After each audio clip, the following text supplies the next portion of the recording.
There's over 1,300 government departments. We never used to have them to run the country. So why do we need them now? The answer is because they are political control. And in the country, we have over 170,000 charities. Check it yourself with the Charities Commission. And the budget for these charities is 44 billion. So if we've got 170,000 charities, we haven't got a problem in the country. There can't be a child who's not looked after or an old person, surely. But it's not like that, is it? Because we're seeing more poverty than ever, and yet we've got 44 billion going into charities.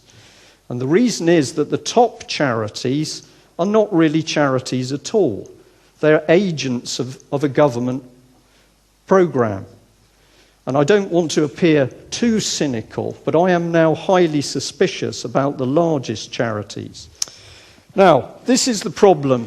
We are at the bottom of the pile. The people who are driving this program believe we are no better than animals. In fact, cattle. And I use that word deliberately. You can find out why. We thought these people looked after us. So at the moment, many people think that this is our world. These people do all the control, make all the rules, and that's what making the country tick. Well, they're absolutely wrong. Because what is really driving the country are these things. Change agents. They're quangos, they're charities that are sucking up huge amounts of money, and they are injecting the policy on sex education, the policy on prisons and criminals, what is to happen with defence. And some of them are not just dealing with what happens inside a nation, some of them are working towards that new world order. So if you've never heard the term Trilateral Commission, or you've never heard about the Bilderbergers, which is not edible, look it up on the internet. Yeah? Now these people are pushing ideas and policy into like a cuckoo in society. If you imagine it as a cuckoo that's grown inside our society, and it's called the third sector. Tony Blair and Gordon Brown have talked about the third sector quite a lot. And they talk about it a lot because they know that it's controlling society. So these people who are now out of sight, many of them paid huge salaries, $250,000 a year for the average chief executive of a public sector authority, are creating policy. They're taking it from the change agents, and I've put a big one at the top, demos, for a reason. It's Marxist. And they pump the policy back into Parliament, and they rubber stamp it. And that's why you don't see debate in Parliament, because there are no ideas for policy being created in Parliament. The ideas are all being created in the third sector. So we're at the bottom of the pile, and now we're reeling under legislation. We're going to be taxed more, green taxes. If the bin's out on the wrong day, you're going to be put in prison. You know it's happening. And all of it is coming through this sector. So how many of you have heard of the Frankfurt School?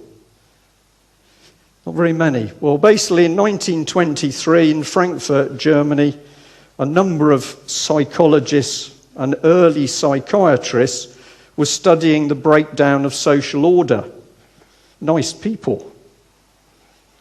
And they were particularly interested in morality and the family and spiritual breakdown. But this is a document which came out of the Soviet Union, and it said how they were going to go about destroying Western democracies. So down the left, if you can see that tiny dot, are areas: religion, education, law and order. This is what they're going to do, and this is the result. So if we go for families, they're going to work to break it up, and then there's no loyalty, so the state can claim the children. But because the bulk of people have a normality, these strangers can be seen. As you create turbulence, so they become more difficult to see. And there is a particular Polish lady who's done a lot of research into this, and she says we need to watch out because our society is being taken over by sociopaths and psychopaths. And that's, of course, what happens in dictatorships.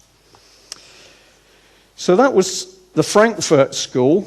But here's something closer to home. How many of you know about the Fabian Society? Because that was born on the back of the Frankfurt School.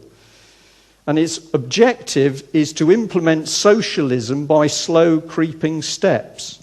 But they're pretty hard-hitting because these men are hammering the globe into a new world of their making. Because somebody like Tony Blair was chairman of the Fabian Society, and many, many other of the MPs are involved, but they just don't tell you very much. But what the Fabians want is to change our society from the democracy is at the moment into a new form.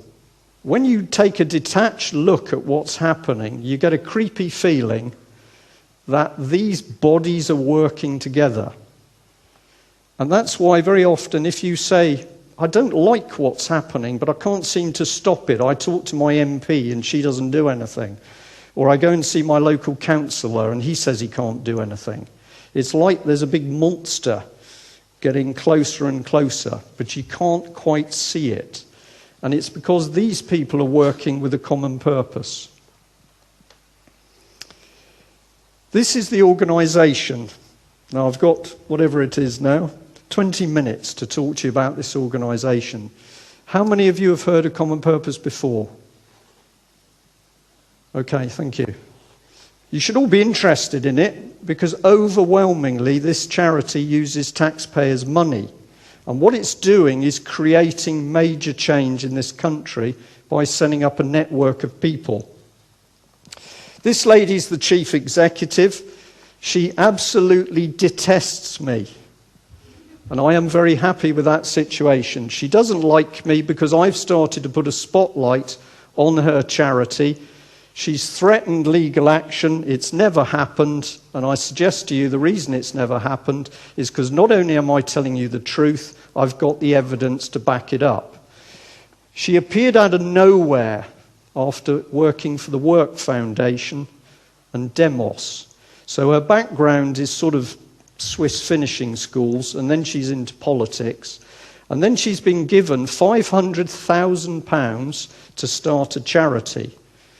Now, if you've ever been involved with a charity, and I'm sure some of you have, you'll know how difficult it is to get money. But this lady had $500,000 in no time at all. And from that point on, she started to teach all manner of people about leadership. That lady is using a particular technique in telling this story. Now, we got interested in how Common Purpose was recruiting large numbers of people, thousands of people. And I'm going to show you the evidence for this. Those people were then carrying out a common purpose within the public sector, within the police, fire service, schools, military, all over the place. Now, we knew that very often people who were involved with it would act out of character. We discovered they would lie or they would cover up their involvement, and that seems strange. If you're involved with a wonderful leadership charity, why don't you boast about it? And then we began to realise that something was going on. Now, about 2 months ago, a gentleman contacted me who was a trained neuro-linguistic programmer. Now, if you haven't heard of that, it's effectively a form of hypnosis, but it's very subtle, so I can talk to you, and if I was skilled, I could be imparting more than one message to you by the words I was using and how I used my hands. And what he said to me is he'd seen Julia Middleton, and he said, I can tell you, Brian, as a fully trained master practitioner, that this lady is neuro-linguistic programmed up to the eyeballs. And what Common Purpose is doing is actually using that technique on other people.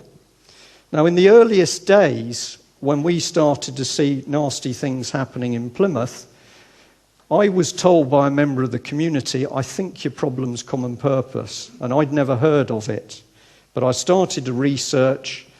There was a very different website to the one you see now for them, but what we began to realise was you had an organisation that was effectively, I used the word loosely, like a cult, but it was political.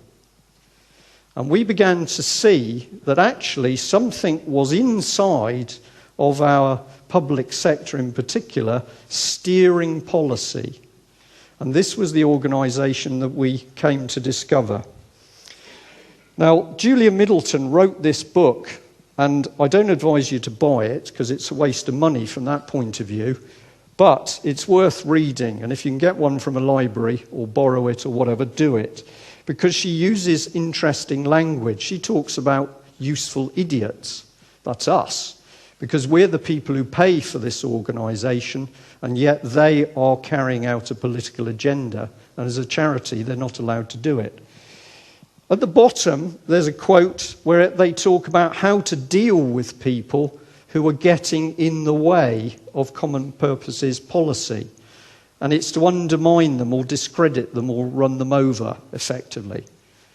So she's using very harsh words. She's also talking about building coalitions and conspiring. So this lady is heavily involved in politics. This, you can't read it, probably at the back.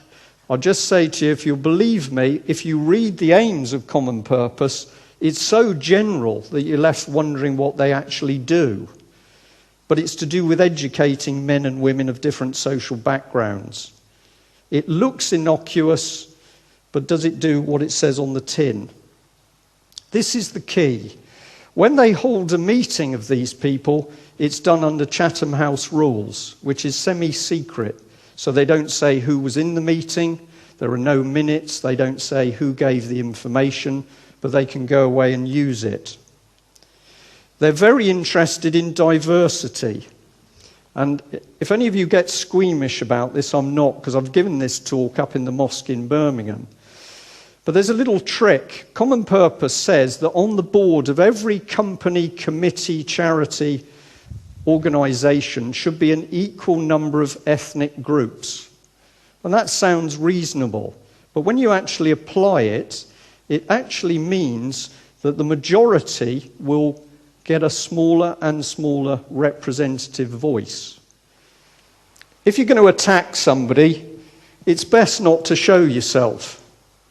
If I start to attack the government and they can see me, they come back and attack me, which they're starting to do. So you try and do it in a deceitful way. You hide in the shadows. That's what a sniper does. And this is the definition from the dictionary. I didn't just look up symposium. I found this one out as well. But it's not nice stuff. Infiltration, overthrow, upset.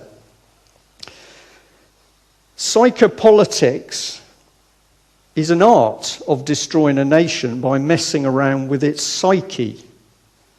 And this is the comment by a chap called Bera, who was part of Stalin's secret police. He used to murder people in his spare time. And what he said here is that by mixing up psycho stuff with politics, you can gradually mess around with the morality and cohesiveness of a nation. And he says our fruits are grown in chaos, distrust, economic depression and scientific turmoil. Do you think that sums it up in this country? This is Plymouth, where every part of the city we found Common Purpose involved, everywhere. Judiciary, the police, the hospitals, the schools, and particularly the council in the middle. Why? Because Common Purpose has said in their own material that if they can get their people into key positions in a city, the leader, the chief executive, the head of social services, the chief of police, you can control the city. And they're doing it. So we now know that cities in this country are actually being controlled by Common Purpose. They're not being controlled by anybody else. Imagine the roots of a tree growing down. So in every city, they set up what's called advisory boards, and they select people as good candidates for training. This is exactly what the cults do. I know you've got a good job, you've got control over money and budgets, we'll recruit you, and you can bring that money to our cause. And at the bottom, they're very, very interested in children. They were initially targeting 13 to 14-year-olds. Now they're down at the little ones. And the average mum and dad doesn't have a clue. This map's a little bit difficult to see, but basically a red dot, if it's on its own, is about 1 to 10 people. And if it's in an urban area like Newcastle, one of those dots is about 100 or 200 people, common purpose trained. Now, it may be a coincidence, but South Wales is also heavily targeted. And what is happening in South Wales? Suicides. 29 to be precise now, which people are still having trouble explaining. But the people that I work with are now getting very interested in that a lot of young people are being exposed to neuro-linguistic programming, which they don't even know is being done to them. And the other thing we discovered is there are now suicide clusters starting in Northern Ireland, and those are not even reported in the press. I've got to go quickly. These are some of the documents that a military colleague of mine saw. I have always stated he did not download them, and I chastised him in a very big way, but I'm telling you the truth. I have a witness. This is what he saw. The documents were about controlling cities, selecting children, and grooming them, in effect, politically, and choosing future leaders. It said that ordinary people were going to be suggestively coerced or engineered into the correct society. Did any of you hear Prince Charles giving his Dimbleby lecture? He said some remarkable things in that lecture, and one of the ones that went straight to me was behavioural change. We needed to have more behavioural change. And what I believe he's talking about is neuro-linguistic training. All bodies of responsibility and influence should be involved with common purpose. And your loyalty is to common purpose over and above your organisation. When I saw that, I knew it was a breach of the Official Secrets Act. Now, a little bit of proof, but we've got a lot. I'll give you a little bit. These are real documents to show that I haven't made this up. This was a written request to Devon and Cornwall Police saying, how much have you spent on common purpose training? If you want to see it, see me afterwards and I'll show it. I've got to just go through them as quickly as I can. The answer they gave me in that paragraph with the red line was they can't identify any specific records or documents held by the police concerning common purpose. That's a pretty straightforward reply, isn't it? So I said to them, well, this is strange because I've got the names of 4 of your people who've been trained, including Maria Wallace. It always does it, doesn't it? Maria Wallace was the chief constable at the time. So I gave them some names, and then quick as a flash, they told me they'd spent £57,000. So my question is, how can a police force not know it spent £57,000? Well, the lady who tried to help me gave me the answer because she said, I don't understand it. They kept talking about Chatham House. And what that meant is the people she spoke to were being secretive. I asked for more information, and then they sent me this letter which said they had to ask Common Purpose for permission. So the public pays for the police to train with Common Purpose, and when you ask what did you do, they have to ask Common Purpose's permission before you get the information. Something's wrong. Now, this pattern of not telling the truth once you're involved with Common Purpose is repeated across sectors, public, private, schools, hospitals. People lie to protect or stop information from Common Purpose coming out. This is a man in Cumberland. It's a story in the paper there that Common Purpose had breached the Data Protection Act to do with people asking for data on them. So they're so desperate to stop information coming out that they'll even breach the Data Protection Act. This is a little email showing a lady in London councils, Emily, talking to Alison Cusworth, who's a Common Purpose lady, and what they're discussing are freedom of information requests. I've had a member of the public asking me about Common Purpose. I'm Common Purpose. I'm going to talk to my Common Purpose mate in the head office. What do I do? That's illegal. And we now know that Common Purpose as a charity is tracking people like me because they've got a database where they're showing details of who made requests and what they were asking. And there are over 150 names on this blacklist now, and what Common Purpose is doing is starting to try and undermine people by saying that if you dare to question Common Purpose, you must be a right-wing, vicious extremist. Information refused by Cumbria Council because it says the person who sent the letter is part of a vexatious campaign. So here is a charity which under the charity laws is not supposed to be political, but when you ask for information about what it's doing, it doesn't want to tell you. London Council's a similar thing. It leaked data protection material to Common Purpose, got caught, was told to get that information stopped, but Common Purpose refused. And why is Common Purpose arrogant? Because Common Purpose controls the people who should be controlling it. The Ministry of Justice is involved, and here is a letter showing that even the Ministry of Justice released information on somebody to Common Purpose. In error, of course, but I don't believe that. When we initially started to understand Common Purpose and how secretive it was, I'm going to say we got indications that there were some very unsavoury people connected with it. Certainly criminals, but we began to get sniffs of paedophiles. Now I can tell you, paedophilia is a huge problem in this country. It is going to be exposed, but it isn't dirty old men in raincoats. It involves judges and politicians and peers and senior police officers and senior military officers. And this is how things are being closed down and people are being controlled at the highest levels.